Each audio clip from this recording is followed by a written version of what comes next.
ବନ୍ଧୁଗଣ ନମସ୍କାର। ମୁଁ ଶ୍ରୀମତୀ ରଶ୍ମିତା ପଣ୍ଡା। ଆଜି ରଥଯାତ୍ରା ଉପଲକ୍ଷେ ଏକ ସ୍ୱାଗତଯୋଗ୍ୟ କବିତା ଚାଲ ଦେଖିଯିବା ରଥଯାତ୍ରା।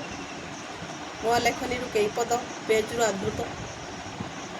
ବେଗି ବେଗି ଯିବା ଚାଲ ମିତଣୀ, ବେଗି ବେଗି ଯିବା ଚାଲ ମିତଣୀ, ରଥ ସଜବାଜ ହେଲାଣି। ବେଗି ବେଗି ଯିବା ଚାଲ ମିତଣୀ, ରଥ ସଜବାଜ ହେଲାଣି। ରଥାରୂଢ଼ ହେବେଲୋ କାଳିଆ ସାଆନ୍ତ, ରଥାରୂଢ଼ ହେବେଲୋ କାଳିଆ ସାଆନ୍ତ, ସେ ତ ଶ୍ରୀମନ୍ଦିର ଛାଡ଼ିଦେଲେଣି, ସେ ତ ଶ୍ରୀମନ୍ଦିର ଛାଡ଼ିଦେଲେଣି।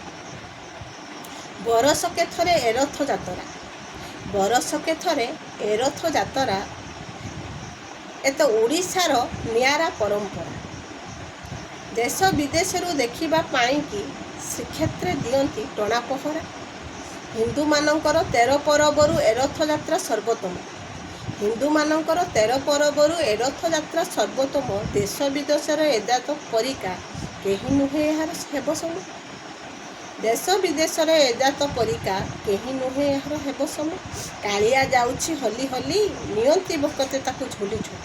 କାଳିଆ ସାଆନ୍ତ ଭକତକୁ ଖାଲି ଚାହାନ୍ତି ହସି ହସିକି ଖିଲି ଖିଲି। କାଳିଆ ସାଆନ୍ତ ଭକତକୁ ଖାଲି ଚାହାନ୍ତି ହସିକି ଖିଲି ଖିଲି। ବରଷକେ ଥରେ ମାଉସୀ ବାଡ଼ିକୁ ସାଆନ୍ତେ ଆସନ୍ତି ହସି ହସି। ସାଆନ୍ତକୁ ଦେଖି ମାଉସୀ ବଡ଼ ମଉଜରେ କେତେ କ'ଣ ରଖେ ହସି ହସି।